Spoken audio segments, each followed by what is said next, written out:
பார்த்தீங்கன்னா என்னோட ஃப்ரெண்டு ஒருத்தர் இருக்காங்க. அவங்களுக்கு வந்து ஜாதகம் பார்க்க போனோம். அங்கே போன இடத்துல என்ன சொல்கிறாங்கன்னா, லக்னம் கெட்டு போயிருக்கு, ராசி கெட்டு போயிருக்கு, திருமண தடை இருக்குது, அப்படி இப்படின்னு நிறைய விஷயங்களை சொல்கிறாங்க. இதை பற்றி நீங்கள் என்ன நினைக்கிறீங்க? இதுக்கு விளக்கம் எதுவும் சொல்ல முடியுங்களா? நிச்சயமாக சொல்லலாமா. இது வந்து ஒரு ஜாதகத்தை கொண்டு போய் ஒரு ஜோசியத்தை சொன்னோன்னா முதல்ல அவங்க இந்த விஷயத்தை பார்ப்பாங்க. லக்னம் நல்லா இருக்கா, ராசி நல்லா இருக்கா, அல்லது திருமணங்கிற இடத்த குறிக்கிறப்ப அதனுடைய காரகத்துவம் நல்லா இருக்கா, இப்படிங்கிறதெல்லாம் பார்க்குறது உண்மை. கெட்டு போகுதல் அப்படி என்ன அப்படின்னா, ஒரு ஜாதகத்தில் லக்கணம், இப்போ உதாரணத்துக்கு ஒருத்தருடைய லக்கணம் வந்து சிம்ம லக்கணம்னு வச்சுக்குவோம். சிம்ம லக்கணத்துக்கு அதிபதி அப்படிங்கிற கிரகம் சூரியன்.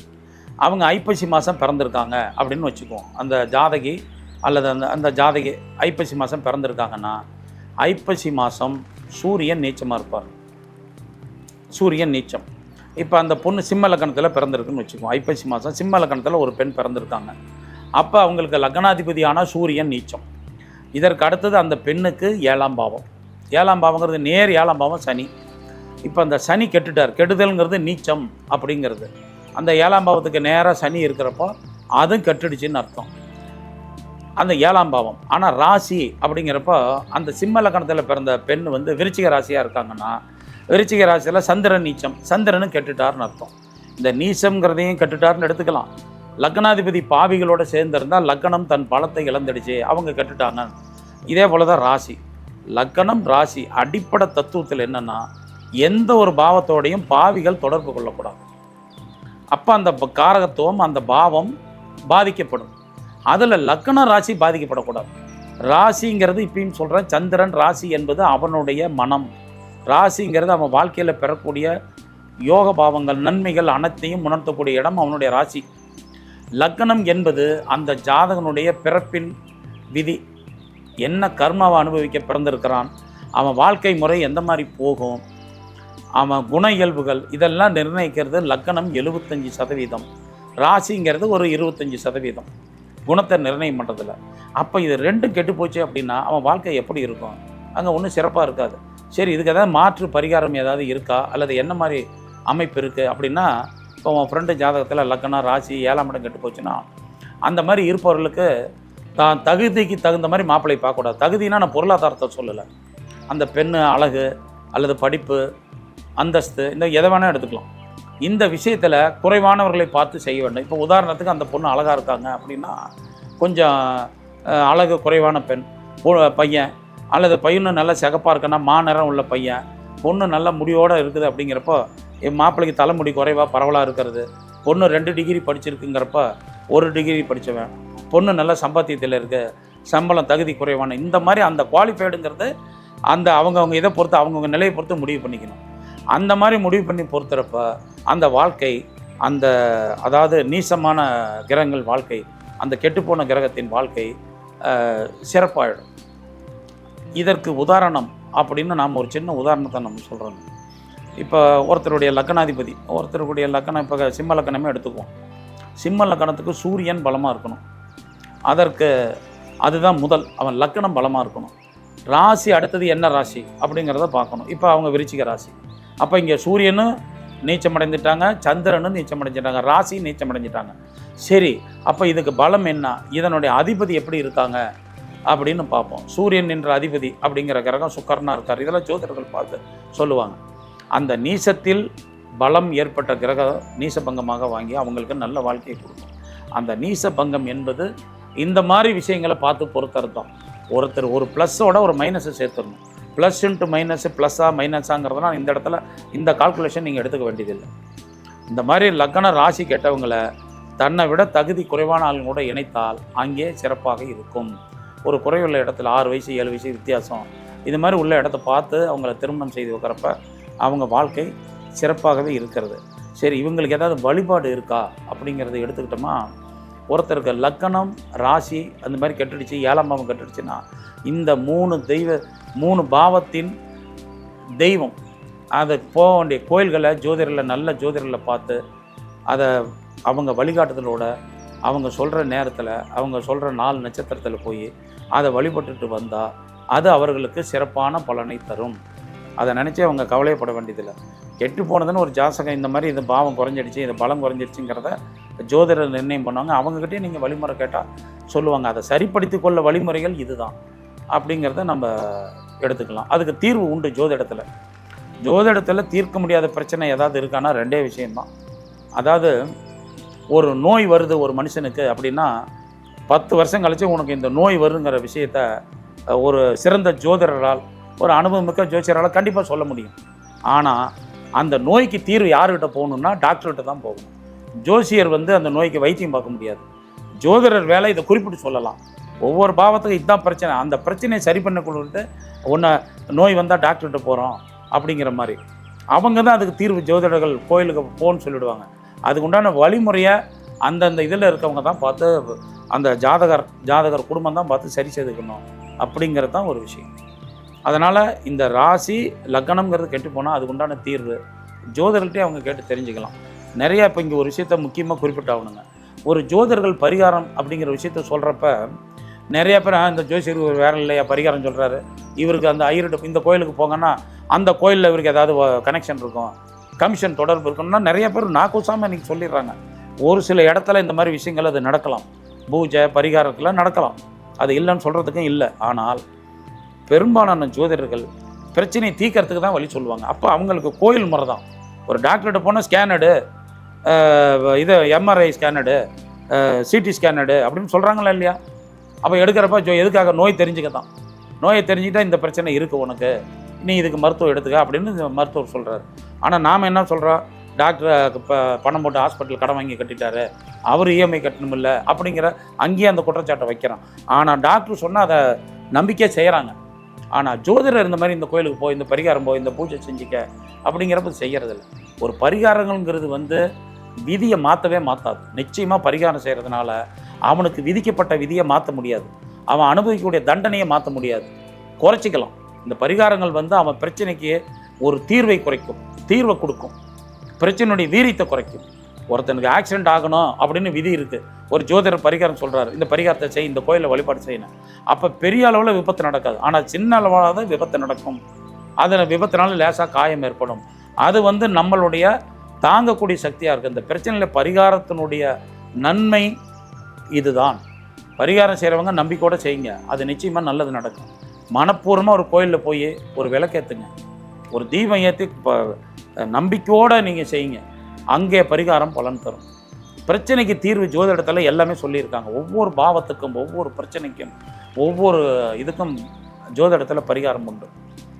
அதனால் இந்த விஷயத்துக்கு தீர்வுங்கிறது கண்டிப்பாக நல்ல ஜோதிடர் அன்றைக்கி பார்த்தா அந்த அவங்களுடைய வாழ்க்கை உன் ஃப்ரெண்டோட வரைக்கும் நல்லா இருக்குமா. எளிமையான முறையில் பதில் சொன்னீங்க. அடுத்த கேள்விக்கு போயிடலாங்களா சார்? இப்போ ஒரு குழந்தை பிறந்த நேரத்தை வைத்து எதிர்காலத்தை சொல்கிறீங்க இல்லைங்களா? ஆனால் அது மாதிரியே அது நடக்கிறது இல்லை. அதுக்கு என்ன காரணம்? அதுக்கு ஏதாவது விளக்கம் கொடுக்க முடியுங்களாங்க சார்? இந்த கேள்வி நிறைய பேர் ஜாதகம் சரியாக தப்பாங்கிறதே, ஜாதகம் பொய்யுங்கிறதே, ஜோதிட கலை பொய்யுங்கிறதே இந்த மாதிரி ஒரு விஷயத்தை தான் பெரும்பாலான மக்கள் முடிவு பண்ணுறாங்க.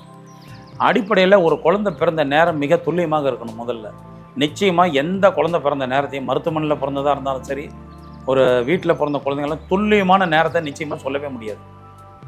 அந்த காலத்திலலாம் ஜோதிடம் பார்க்குறப்ப கரு உருவானத்த நேரத்தை வச்சு ஜாதகம் கணித்தவர்கள்லாம் உண்டு. இந்த ராஜாக்களுக்கெல்லாம் குழந்தை, ஒரு மகாராணி வயிற்றில் கரு உருவானே அந்த நேரத்தை வச்சு கணிப்பாங்க. ஆனால் அந்த காலப்போக்கில் குழந்தை பிறந்த நேரத்தை வச்சு கணிக்கிற பழக்கம் வந்துடுச்சு. இப்போ ஒரு குழந்தை ஆஸ்பத்திரியில் பிறக்குதுன்னு வச்சுக்கோங்க. ஒரு ஆஸ்பத்திரியில் ஒரு குழந்தை பிறக்குது, பிறந்தப்போ ஒரு டாக்டர் பிரசவம் பார்த்துட்டாங்க, நர்ஸு நோட்டில் குறித்து வச்சுக்கிறாங்க. அந்த மாதிரி இடங்களில் துல்லியமாக வரும். ஆனால் பெரும்பாலான ஆஸ்பத்திரியில், இப்போ அரசாங்க ஆஸ்பத்திரிலாம் இல்லை மற்ற தனியார் ஹாஸ்பிட்டலில் எங்கள் ஆஸ்பத்திரியில் பிறந்தாலும் அவங்க அந்த ஆப்ரேஷன் பண்ணி எடுத்தோன்னா அப்பாடா அப்படின்னு சொல்லிட்டு கொஞ்ச நேரம் போய் உட்காருவாங்க, ஒரு காஃபி சாப்பிடுவாங்க, டீ சாப்பிடுவாங்க. அப்போ இந்த மாதிரி நேரங்கள் தவறுதற்கும் வாய்ப்பு உண்டு. ஒரு துல்லியமான நேரம் இருந்தாலும் கூட ஒரே ஆஸ்பத்திரியில் ஒரே நேரத்தில் 4 நிமிஷம் வித்தியாசம், 2 நிமிஷம் வித்தியாசத்தில் குழந்தை பிறப்பெல்லாம் கொஞ்சம் மாறி வரும். ஆனால் அந்த நிமிட நேரங்களில் பாகை கொஞ்சம் தான் மாறுமே ஒழிய ராஜ கிரகங்கள், வருட கிரகங்கள்னு சொல்லக்கூடிய கிரகங்களுடைய தன்மை பெருசாக மாறாது. சந்திரனுடைய பாகை வேணால் கொஞ்சம் மாறுபடும், பாதம் மாறுபடும், மற்ற பெரிய ராஜகிரகங்கள் வித்தியாசம்லாம் வராது. இப்போ ஒரு குழந்தை பிறந்த உடனே நேரத்தை கணிச்சிடறோம். ஆனால் அதுபடியே அது நடக்காததுக்கு காரணம் அப்படிங்கிறது எனக்கு தெரிஞ்சு என்னுடைய அனுபவத்தில் 3 விஷயத்தை நான் தெரிஞ்சிருக்கேன். முதல் விஷயம், அவங்க குடும்பத்தினுடைய நிலை, ஒரு குழந்தை பிறக்கிற நேரம் மிக செல்வாக்கான குடும்பமாக இருந்து அந்த குழந்தை வளர சரிஞ்சிருவாங்க. இதை ஜோதிடம் பார்க்குறப்ப பார்த்த உடனே சொல்ல முடியும், அல்லது நல்ல அனுபவமிக்க ஜோதிடர்கள் இதை கணிச்சிருவாங்க. ஆனால் அதை அப்படியே சொல்ல முடியாது. அவங்க எல்லாம் எதிர்பார்ப்பாக உட்காந்துருப்பாங்க. என் குழந்தை பிறந்த நேரம் எப்படிங்கன்னு, எல்லாத்துக்கும் நல்லா இருக்குது போங்க அப்படிம்பாங்க. சிறந்த ஜோதிடர் என்ன சொல்லுவார்னா, 1 வருஷம் கழித்து தான் முழு ஜாதகம் எழுதணும், பார்க்கணும். சரி, 1 வருஷம் கழித்து பார்க்குறோம், அப்போ எழுதியே கொடுப்பாங்க. அந்த காலத்தில் வள்ளுவர்கள் எழுதியே கொடுத்துருப்பாங்க. அது பெரும்பாலும் அந்த காலத்தில் சரியாகவே வந்தது. என்ன காரணம்னா, அந்த காலத்தில் கிரகங்கள், மனிதர்கள் கட்டுப்பாடான ஒழுக்கமான வாழ்க்கை, ஓரளவுக்கு நல்ல வாழ்க்கை வாழ்ந்தாங்க.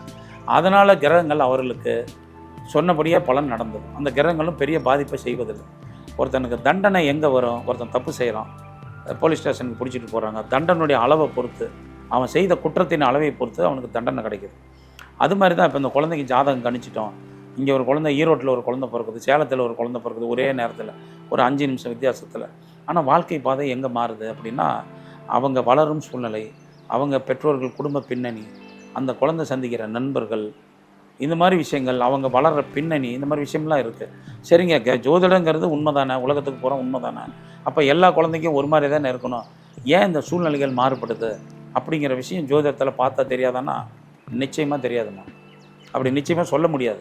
இன்றைய காலகட்டத்தில் அது முடியாது. ஒரு குழந்தை பிறந்துட்டாங்க, இவன் இந்த முறையில் வளருவான், இந்த முறையில் இருப்பான்னு எல்லாம் ஜோதிடம் கணிப்பாங்க. இப்போ ஒரு ஜாதகத்தில் குரு உச்சம் பெற்ற உச்சம், இப்போ இன்றைக்கி இந்த ஜூன் மாதம் இன்றைக்கி வந்து 2026 குரு உச்சமாக இருக்குது. இன்னும் 1 வருஷம் அந்த உச்ச வீட்டில் தான் இருக்கும். நடுவில் அக்டோபர்லேருந்து ஜனவரி வரைக்கும் சிம்மத்துக்கு போகும். அந்த காலகட்டத்திலையும் எல்லாத்துலேயும் குரு வந்து ஒரே இடத்துல உச்சமாக தான் இருக்கும். குரு உச்சம் பெற்றால் அவன் தனவான், மந்திரிக்கு ஆலோசனை சொல்லக்கூடியவன், அறிவாளி, படிப்பாளி, இந்த மாதிரி விஷயத்தெல்லாம் ஜோதிட விதிகள் சொல்கிறது. அப்போ இந்த 1 வருடத்தில் குரு உச்சமாக இருக்கிற வீட்டில் பிறக்கிற குழந்தைகள் அந்த மாதிரியா பலன் நடக்கும்? நிச்சயமாக இல்லை. அப்போ அந்த ஜோதிடர்கள் என்ன செய்யணும், அல்லது எந்த மாதிரி ஏன் இந்த பலன் தப்பாகும்னு அவங்க எப்படி அதை கண்டுபிடிக்கலாம் அப்படின்னா, அப்பா அம்மா வராங்க, ஜாதகத்தை இன்றைக்கி நாங்கள் பார்க்குறோம், எழுதி கொடுக்குறோம், இப்படிலாம் இருக்குன்னு.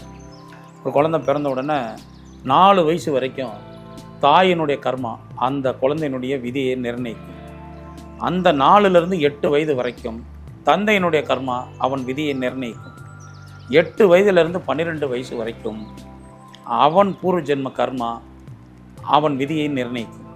அப்போ இந்த 12 வருடங்கள் அப்பா அம்மா ஜாதகன் இவங்களுடைய பலன். அப்போ 12 வயசு வரைக்கும் ஜாதகனுடைய பலன் அவனுக்கு கிடையாது, அவனுக்கு நடக்காது. இப்போ ஒரு பையன் இப்போ இன்றைக்கி பிறந்துட்டான், 10 குடைவன் தசை நடக்குது, லக்கணத்துக்கு 10 குடைவன் தசை நடக்குது. 10 குடைவன் தசை உச்சமாக இருந்து தசை நடத்துது, அவன் தொழிலில் உச்சமாக இருப்பான்னு நம்ம எடுத்துக்க முடியும். அந்த பலன் யாருக்கு கிடைக்கும் அப்படின்னா பெற்றவங்களுக்கு. அது மாதிரி குழந்தைய பிறந்த உடனேயே நம்ம கணிச்சிடுறது ஒரு ரகம். ஆனால் வளர வளர அவங்க அந்த குழந்தை வளர்கிறாங்க போகிறாங்க, அந்த சூழ்நிலைகளை பொறுத்து அவங்க விதி மாறும். இப்போ ஒருத்தனுக்கு 12 வயசுக்கு மேலே ஜாதகம் எங்ககிட்ட பார்க்க வராங்க, நாங்கள் பிறந்ததிலே குறித்து கொடுத்த ஜாதகமாக இருக்கட்டும், அந்த 12ல் இருந்து அந்த 17 வயசு வரைக்கும் அவன் அந்த +2 10th அப்படிங்கிற இடத்துக்கு போகிறப்ப நாங்கள் அப்போ இருக்க கிரக நிலைகள் திசா புத்திகளை எடுத்து, இப்போ நேரம் நல்லா இருக்குது, நல்ல திசா புத்தி இருக்குது, இவனுக்கு உரிய பலன்களை கொடுக்குது, அப்போ நல்லா படிக்க வைப்பா, நல்லா படிப்பான் அப்படிங்கிறாங்க. அதே ஈரோட்டில் பிறந்த குழந்தைக்கு வசதியான குடும்பத்தில் இருக்கிறது இதே சொல்கிறான். அதே ஒரு சேலத்தில் ஒரு குழந்தை பிறந்திருக்கு, ஒரு கொஞ்சம் வித்தியாசத்தில் பிறந்திருக்கு, ஆனால் அவங்க பெற்றோர்கள் கொஞ்சம் வசதி குறைவானவங்க.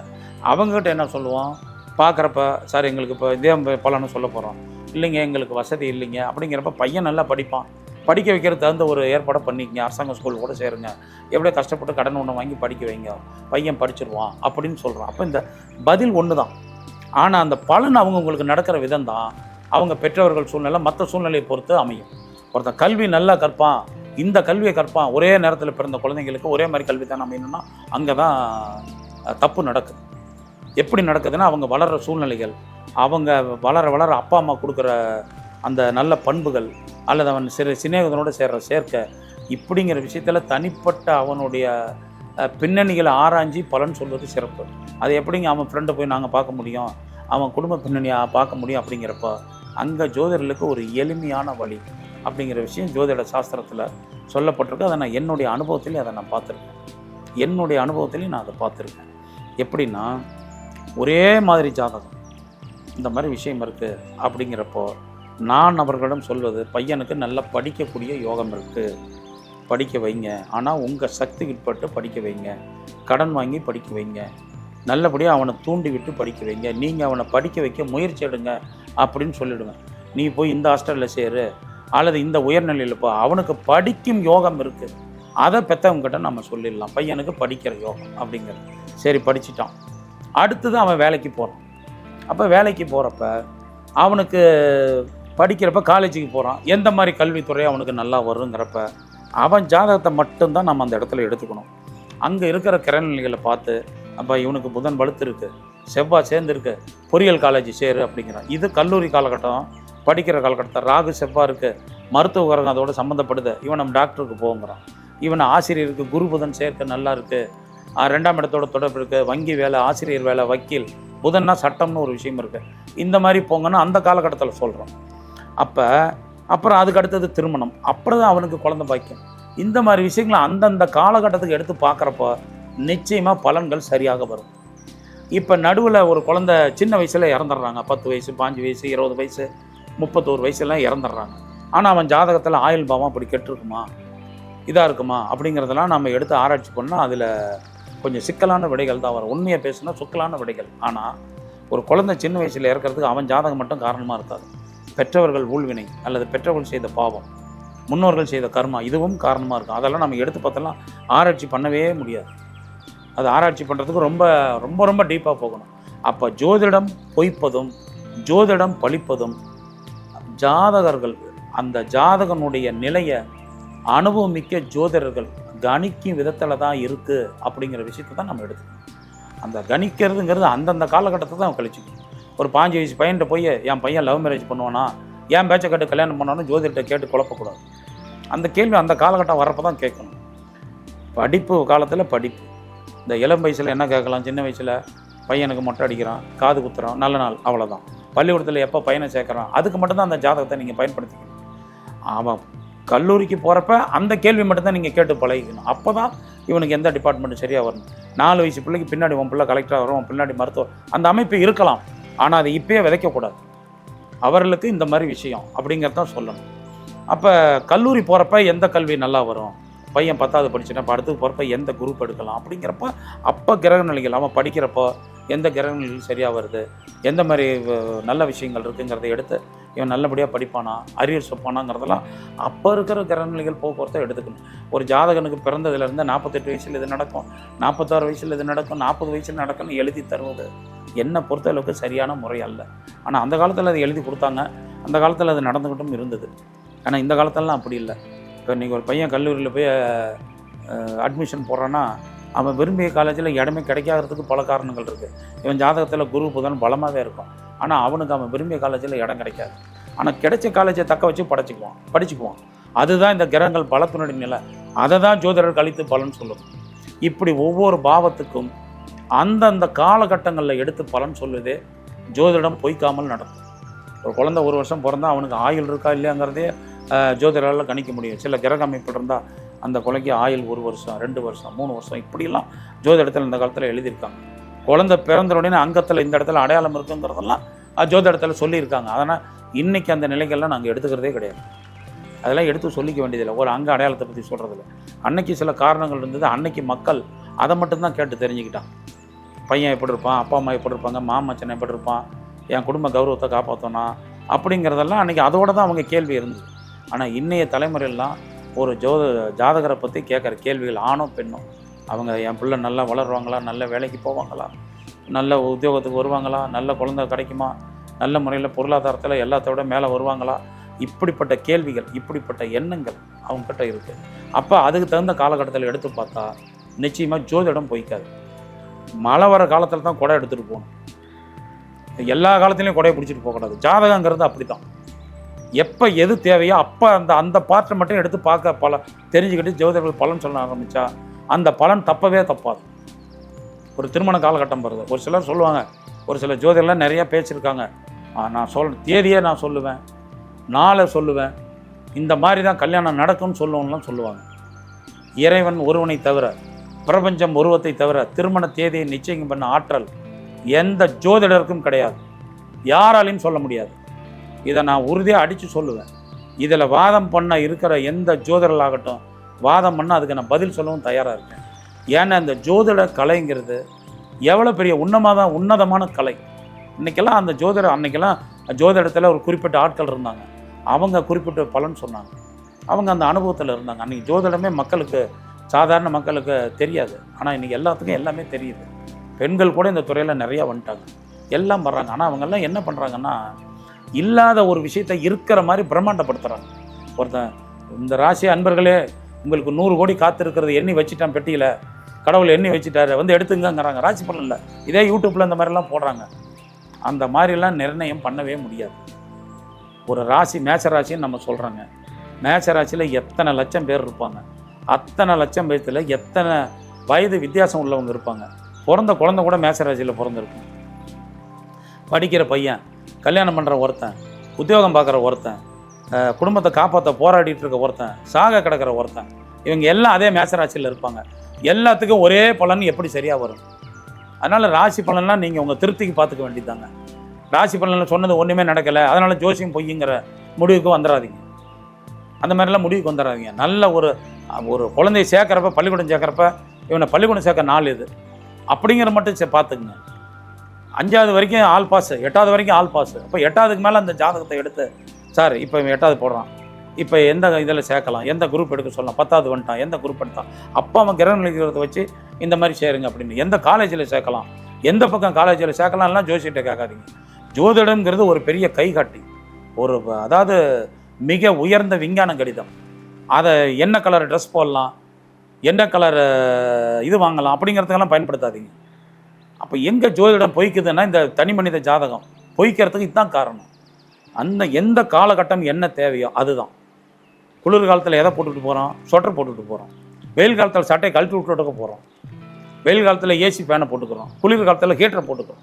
அப்போ எந்த பருவநிலைக்கு தகுந்த மாதிரி என்ன தேவைப்படுதோ அதை தான் நம்ம எடுத்துக்கணும். படிப்பு தந்தப்போ படிப்பு விஷயத்தை சம்மந்தப்பட்ட புதன் நிலை, படிப்பு நிலை, 4ஆம் பாவத்து நிலம், குரு எங்கே இருக்காரு, இவன் எப்படிப்பட்ட கல்வி அமையும், இப்போ அதுக்கு நேரம் சரியாக இருக்கான்னு. இப்போ ஒருத்தனுக்கு படிக்கிற காலத்தில் ராகு தசை வந்துருச்சுங்க, ராகு சனி நடக்குது. அப்போ ஒரு சிலர் மருத்துவராகிற அமைப்பும் இருக்குது, ஒரு சிலர் படிப்பை கோட்டை விடுற அமைப்பும் இருக்குது. அதை யார் பார்த்து சொல்லணும்? ஜோதிடர்கள் தெளிவாக அந்த நடக்கிற திசாபுத்திகளை வச்சு சொல்லணும். சொல்ல முடியுமா அல்லது விளக்கம் தெரியுமான்னு நீங்கள் கேட்டிங்களே, நிச்சயமாக சொல்ல முடியும். வாழ்நாள் முழுக்க சொல்லவும் முடியும். அந்த காலத்தில் அதெல்லாம் சொல்லியும் இருக்கிறார்கள். அதுக்கு உதாரணமாக ஒரு சின்ன கதையை சொல்கிறேன், உங்களுக்கு விளக்கம் எளிமையாக புரியும்.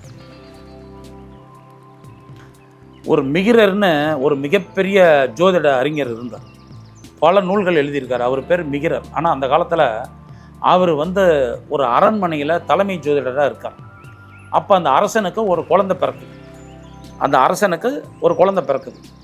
அந்த அரசனுக்கு குழந்தை பிறந்தோன்னே எல்லா ஜோதிடர்களும் ஒரு மாதிரி பலன், ஆயுள் தீர்க்கம், நாடு நகரத்தை பிடிப்பான், நல்ல வம்ச விருத்தியோடு வாழ்வான், இப்படி எதோ சொல்லிட்டாங்க.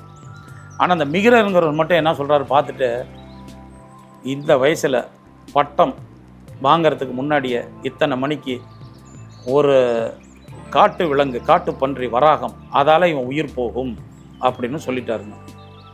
உடனே ராஜாவுக்கு இவர் மேலே கோபம். இருந்தாலும் இவர் ஜோதிட கணிப்பு மேலே அவருக்கு அபார நம்பிக்கை அந்த ராஜாவுக்கு. ஏன்னா ராஜ ஜோதிடர் இவர் தான் முதன்மை ஜோதிடர். அப்படி இருக்கிறப்போ இப்படியே கணிச்சு காலம் வந்துடுச்சு, அந்த குறிப்பிட்ட காலம் வந்துடுச்சு. அதுக்கு ஒரு 10 நாளைக்கு முன்னாடியே ராஜா மறுபடியும் கூப்பிட்டு கேட்குறாரு, இப்போ கூட ஒன்றும் தப்பு இல்லை, ஜோசியத்தை கரெக்டாக சொல்லி என் பையன் எல்லா ஜோதிடரும் ஆயுள் தீர்க்கன்ட்டாங்க, நாடு பிடிப்பான்ட்டாங்க, நல்லா இருப்பான்ட்டாங்க, அவன் அதுக்கு தகுந்த மாதிரி எல்லா வித்தைகளையும் நல்லா கற்று தேர்ந்துட்டு வரான். ஆனால் நீ இப்படி சொல்கிற, இப்போ கூட அந்த கருத்தை பார்த்து கரெக்டாக இன்னொரு முறை கணிச்சு சொல்லு, ஒருவேளை நீ சொல்கிற பலன் நடக்கலாம் உன் தலையை எடுத்துருவேன் அப்படின்னு இந்த அரசர் சொல்கிறாருங்க. அப்போ அந்த ஜோதிடர் சொல்கிறார், மிகிரர், நான் ஒரு முறை ஜாதகத்தை கணிச்சுன்னா மீண்டும் கணிக்க மாட்டேன். எத்தனை ஜோதிடர்கள் யார் எது சொல்லியிருந்தாலும் சரி, இவன் இத்தனை மணிக்கு இந்த நாளைக்கு, இப்போ உதாரணத்துக்கு அதை ஒரு ஞாயிற்றுக்கிழமை 4/6 ராகு காலம் அப்படின்னு வச்சுங்க, 4/6 இந்த நாளைக்கெல்லாம் அவன் செத்துடுவான், கண்டிப்பாக காற்று பன்றியால் செத்துடுவான் அப்படின்ட்டார். அந்த சொல்கிற நாள் வந்தது. ஜோதிடரை பிடிச்சி ஒரு இடத்துல வச்சுட்டாங்கன்னா அடைச்சி வச்சுட்டாங்க. அந்த இளவரசனை அவனுடைய நண்பர்களோடு ஒரு அரண்மனையில் விளையாட வச்சு ரூமுக்கு பக்கத்துலேயே காவல் காக்கிற வீரர்கள் இப்போ இந்த இதெல்லாம் இந்த இசட் பிரிவு வருது, பூனைப்படை வருது, அந்த மாதிரி ஒரு பெரிய படைகளோடு அவங்கள ராஜா பாதுகாத்து வச்சுட்ருக்காரு. 1/2 மணி நேரத்துக்கு ஒருக்கா எட்டி பார்க்குறது. இளவரசன் விளையாண்டுட்டு இருக்கான், ஜாலியாக நண்பர்களோட பேசிக்கிட்டு நல்லா இருக்கிறான். அவன் இப்போ முடிசூட்ட வேண்டிய வயது ஒரு 23-24 வயது. அப்போ வந்துடுச்சிங்க. எல்லாம் கரெக்டாக அந்த 4:20 பார்க்குறாங்க விளையாண்டுட்டு இருக்கான். 4:40 போய் பார்க்குறாங்க இளவரசனை காணும். உடனே அங்கே இருந்து கொண்டு எல்லாம் கேட்குறாங்க, எங்கங்க ராஜாங்க இளவரசனை காணுங்கிறாங்க. இப்போ தாங்க மேலே அப்படி போனார் அப்படின்னாரு. எல்லாம் மேலே போய் பார்க்குறாங்க, அந்த இளவரசன் செத்து கிடக்குறான். எப்படி செத்தான் அப்படின்னா, காற்றுப்பன்றின்னு சொன்னார். அரண்மனை உப்பரிகள் எப்படி வந்ததுன்னா, அந்த நாட்டினுடைய சின்னம் வராகம். வராகம்னா பன்றி. அதனுடைய உருவத்தை அங்கே ஒரு 12 அடி அளவில் உயரமான இரும்பு பீடம் வச்சு அதில் அந்த உருவத்தை செஞ்சு வச்சுருக்காங்க. அது ரொம்ப நாள் ஆனதுனால இத்து போயிருக்கு. இவன் இளவரசன் அந்த நேரத்துக்கு காத்தாட அங்கே போய் அப்படி கையை வச்சுருக்கான். அது ஏற்கனவே இத்து போனது, பீடம் இத்து போனது, விழுந்து அந்த காட்டு பன்றி நெஞ்சில் குத்தி அவன் செத்துட்டாங்க. குழந்தை எப்போ பிறந்தது, எந்த 23 வயசுக்கு முன்னாடி குழந்தை பிறந்த நேரம் வச்சு அன்னைக்கு அப்படி சொன்னாங்க. அவர் தான் அதுக்கு பின்னாடி தான் அவருக்கு வராக மிகிறன்னு சொன்னாங்க. அப்போ அப்படிப்பட்ட ஜோதிட கணிப்புகள் அந்த காலத்தில் இருந்தது. அது சரியாகவும் வந்தது. ஆனால் இந்த காலத்திலலாம் அப்படி சொல்லவும் முடியாது, செய்யவும் முடியாது. கால சூழ்நிலைகள் பலவாறு இருக்குது. இப்போ இதை இன்னொரு உதாரணமாக சொல்கிறேன். ஒரு அரசாங்க அதிகாரிக்கு ஒரு குழந்தை பிறந்துருச்சு. ஒரு சாதாரண தொழில் பண்ணுற குழந்தை, அவர் அப்பனுக்கு ஒரு குழந்தை பிறந்துருச்சு. ரெண்டும் ஒரே நேரத்தில் பிறந்துருச்சு. தொழில் செய்கிற அப்பா அதே ஊரில் இருப்பார், அதே ஊரில் தொழில் பார்த்துட்டு இருப்பார். ஆனால் அரசாங்க அதிகாரி பிறந்த அப்பா அங்கங்கே அந்த குழந்தைய கூட்டிகிட்டு ஒரு டிரான்ஸ்ஃபர் ஆகிடுச்சுன்னா மாறி போய் படிக்க வைப்பார். அப்போ இந்த நிலைகளை நீங்கள் எப்படி எடுத்து கணிக்க முடியும்? பிறந்த உடனேயே அன்றைய வாழ்க்கை முறை வேறு, இன்றைய வாழ்க்கை முறை வேறு, காலங்கள் வேறு. அந்தந்த காலத்தில் தான் எடுத்து பலன் சொல்ல தெரிஞ்சுக்கணும் ஜோதிடர்கள், அல்லது சொல்லணும். அந்த மாதிரி நோட்டில் அன்றைக்கி எழுதி கொடுத்தாங்கன்னா அன்றைக்கி அவங்கள்ட்ட அந்த அபார ஜோதிட ஞானம் இருந்தது. ஒருத்தர் அந்த காலத்தில் ஜோதிடத்துறைக்கு வர்றதுனாவே இப்பயும் இந்த காலத்துலையும் சரிங்க மிகப்பெரிய புண்ணியம் செஞ்சுருக்கணும். நாளைக்கு ஒருத்தனுக்கு இது நடக்குங்கிறத கணிக்கிறதுக்கே மிகப்பெரிய ஒருத்தன் புண்ணியம் செஞ்சுருக்கணும் அந்த துறைக்கு வர்றதுக்கு. ஆனால் இதை இன்றைக்கி சரியாக புரிஞ்சிக்காமல், அல்லது சரியாக கணிக்க தெரியாமல், சரியாக நூல்களை படிக்காமல், ஒரு குருக்கிட்ட சரியாக கற்றுக்காமல் மேலோட்டமாக வந்து சொல்கிறப்ப தான் இந்த ஜோதிடம் பொய், உங்களை மாதிரி சிலர் இந்த மாதிரி கேள்வி கேட்குறதுக்கெல்லாம் காரணமாகிடும். அப்போ அன்னைய காலத்தில் பிறந்த குழந்தைங்க எழுதிய ஜாதகம் சரியாக இருந்தது, இன்றைக்கி அது சரியாக வராது. அதனால் இன்றைய நவீன காலத்துக்கு நான் ஜோதிடத்தை நீங்கள் மக்கள் எப்படி புரிஞ்சிக்கலாம் அல்லது எப்படி தெரிஞ்சுக்கலாம்னா இதுதான். அந்தந்த எந்த காலகட்டத்தில் எது தேவையோ அதுக்கு மட்டும் போய் ஜாதகம் பாருங்கள், அதை மட்டும் தெரிஞ்சுக்கங்க. எதிர்காலத்தை 40 வருஷம் கழிச்சு என் பையன் எப்படி இருப்பான்னு இன்றைக்கி கணக்கு போடாதீர்கள். ஒரு ஜோதிடரால் சொல்ல முடியும் 5 வயசில் படிக்கிற பெண்ணுக்கும் ஒரு 14 வயசில் படிக்கிற பையன் ஜாத்தியும் இவன் காதல்கள் என்ன பண்ணுவான், கலப்பு திருமணம் பண்ணுவான்னு சொல்லிட முடியும். ஆனால் அந்த பலனை ஜோதிடர் சொல்லிட்டா வளர்க்குற பெற்றோர்கள் எந்த முறையில் வளர்ப்பீங்க? இவன் என்னைக்கா இருந்தாலும் ஒருத்தனோட ஓடி போய் கல்யாணம் பண்ணுற, இவனுக்கே என்ன செலவு பண்ணி படிக்க வைப்பாங்க, அல்லது அதே கண்ணோட்டத்தில் அந்த குழந்தைய பார்த்துக்கிட்டு இருப்பீங்க. அப்போ எதிர்காலம் இப்படி தான் தெரிஞ்சு போனால் நிகழ்காலம் அந்த நிமிடம் கெட்டு போயிடும். அடுத்த நாள் இது நடக்குன்னு இந்த நிமிடம், இப்போ உதாரணத்துக்கு ஒரு மனுஷனுக்கு மரணம் இந்த தேதியில் நீ டேட்டா பர்த் மாதிரி மரண தேதியை குறிப்பிட்டு தெரிஞ்சிருந்தேனே வச்சிங்க, வாழ்நாளில் நிம்மதியாக இருக்க முடியுமா அந்த மனிதன்? அதனால தான் எந்த காலத்துக்கு என்ன தேவை அப்படிங்கிறத எடுத்து பயன்படுத்துங்கன்னு சொல்கிறேன். இன்றைக்கி சிறந்த ஜோதிடர்கள் அந்த விஷயத்தை தான் கடைபிடிப்பாங்க. சிறந்த ஜோதிட ஞானம் உள்ளவர்களும் அறிவாற்றல் உள்ள ஜோதிடர்களும் இந்த மாதிரி ஃபாலோ பண்ணி தான் அவங்க வெற்றியாளர்களாக இருக்கிறார்கள். தயவுசெய்து ஜோதிடம் பார்க்குறவங்க ஜோதிடம் தான் எல்லாம், ஜோசியர்கள் தான் எல்லாங்கிற முடிவை தயவுசெய்து எடுக்காதீங்க. நமக்கு தேவையான காலகட்டம் தொழில் தொடங்குறோமா அப்போ போய் ஜோசியத்தை பாருங்கள். தசா புத்தி நல்லா இருக்கா, ரைட், ஓகே, நல்லா இருக்குது, தொழில் தொடங்கலாம். இல்லைப்பா வேண்டாம்ப்பா கொஞ்சம் கவனமாக செய் அப்படின்னு சொல்லிங்க. வீடு கட்டக்கூடிய யோகம் இருக்கா, அப்போ போய் வீடு கட்ட நினைக்கிறீங்களா, வீடு கட்ட போய் பாருங்கள். அந்த நேரத்தை எடுத்துகிட்டு போய் பாருங்கள். அப்போ ஜோதிடர் கணக்கு போடுவார், சுக்கரம் நல்லா இருக்குது, 4ஆம் பாவம் நல்லா இருக்குது, நல்ல திசை நடக்குது, கட்டுப்பா நீ கட்டி முடிச்சிருவேன் அப்படிம்பாங்க. இந்த மாதிரி காலத்துக்கு தேவையாக அல்லது அவங்க நிகழ்வுகளுக்கு தேவையாக காலகட்டத்தில் ஜோதிடம் பாருங்கள். ஜோதிடம் பொய்யாகாது. கேள்விகள் ஜோதிடத்தில் எப்பயுமே ரொம்ப ஆதாரப்பூர்வமாக அறிவுபூர்வமாக கேட்டு பழகாதீங்க. எப்படி ஒரே நேரத்தில் பிறந்த குழந்தைங்க விதி எப்படி மாறும், ஏன் ஒரே மாதிரி நடக்கலை, இது மாதிரிலாம் அந்த காலத்தில் ஜோதிடத்தில் இதுக்கெல்லாம் விளக்கம் சொல்லிட்டாங்க. அதனால் ஒரு மனிதன் பிறப்பு, ஒரே குடும்பத்தில் அப்பா அம்மாவுக்கு 4 குழந்தை பிறக்குது. 4 குழந்தையுடைய கல்வி, ஏன் ரெட்டை குழந்தைய எடுத்துங்க, ரெட்டை குழந்தை வாழ்க்கை முறை ஒரே மாதிரியா, ஒரே மாதிரி படிப்பு, ஒரே மாதிரி துணைவி, ஒரே மாதிரி தொழில் அமைதா, மாறுபடுதா இல்லைங்களா? அப்போ இந்த ஏன் காரணம் இப்படி மாறுபடுதுன்னா அவங்களுடைய செய்த முன்னோர்கள் செய்த கர்ம வினை அல்லது இந்த பிறக்கும் ஜாதகம், இவங்க முற்பிறவிகள் செஞ்ச நன்மை தீமைகள். மறுபிறவி இருக்குங்கிறத இன்றைக்கி விஞ்ஞானம் ஒத்துக்குச்சு. எந்த விஞ்ஞானமும் மறுக்கலை. மறுபிறவே ஒன்று கிடையாதுன்னு யாரும் சொல்ல கிடையாது. அப்போ சில விஷயங்கள் உண்மை, ஜோதிடத்தில் பல ஆயிரம் ஆண்டுகளுக்கு முன்னால் சொல்ல விஷயங்கள்லாம் இன்றைக்கும் உண்மைன்னு தான் விஞ்ஞானம் சொல்லிட்டு இருக்கு. அப்போ இந்த ஜாதகம் ஜோதிடம்ங்கிறது உண்மை, ஜோதிட கலை என்பதும் உண்மை. அப்போ அந்த ஜோதிட கலையை அவங்கவுங்க எடுத்துக்கிற முறை தான் வேறு. எண்கணிதம் ஜோதிடம் பார்க்குறாங்க, செல்போன் நம்பருக்கெல்லாம் ஜோதிடம் பார்க்குறாங்க. ஆனால் பிறப்பு நேரத்தில் இருக்கும் கிரகங்கள் அவன் வாழ்க்கையை எப்படி சுட்டி காட்டுகிறது என்பதை வைத்து பலன் சொல்வதே சிறந்த ஜோதிடம், சரியான ஜோதிடம். மற்றவங்க சொல்கிறது அவங்க அனுபவம், அவங்க இது, அதை பற்றிலாம் நாம் எதுவும் குறை சொல்லலாம். ஆனால் அடிப்படை ஃபார்முலா இது. அப்போ ஜோதிடம், ஜோதிட கலை பொய்யான விஷயம் கிடையாது. ஜோதிடர்களில் பொய்யானவர்களோ, கணிக்க தெரியாதவர்களோ, பலனை சரியாக சொல்ல தெரியாதவர்களோ இருக்கலாம். நான் சொன்ன அரசியலை பற்றி சொன்ன ஜாதகம் கூட தப்பாக போயிருக்கு. அதுக்காக நான் வருத்தப்பட முடியாது. இன்னும் கொஞ்சம் நல்லா கணிச்சிக்கணும்னு தான் நினச்சிக்கிறேன். இதுதான்மா இன்றைய உண்மையான ஜோதிடத்தில் ஒரு ஜாதகனுடைய எதிர்கால பலனை துல்லியமாக தெரிஞ்சுக்கிறதுக்கு, அல்லது அவனுக்கு எப்போ என்ன நடக்குங்கிறத பிறந்ததுலேருந்து எழுதி பழகாதீர்கள், அல்லது பார்க்குறவங்களும் கேட்டு பழகாதீர்கள். மீண்டும் மீண்டும் சொல்கிறேன், எந்த தேவையோ அப்போ போய் பாருங்கள். பசிச்சா சாப்பிடுங்க. அது மாதிரி என்ன தேவை அப்போ போய் ஜாதகத்தை பார்த்துக்கங்க. அப்படி பார்த்தீங்கன்னா ஜோதிடம் சரியாக வரும். ஜோதிட கலை என்பது உண்மைதான். ஜோதிடர்களில் தவறானவர்கள் உண்டு. தவறானவர்கள்லாம் பலன் சொல்கிற தப்பு பண்ணுறவங்க, அதை சொல்கிறேன் நான். அது மாதிரி உண்டு.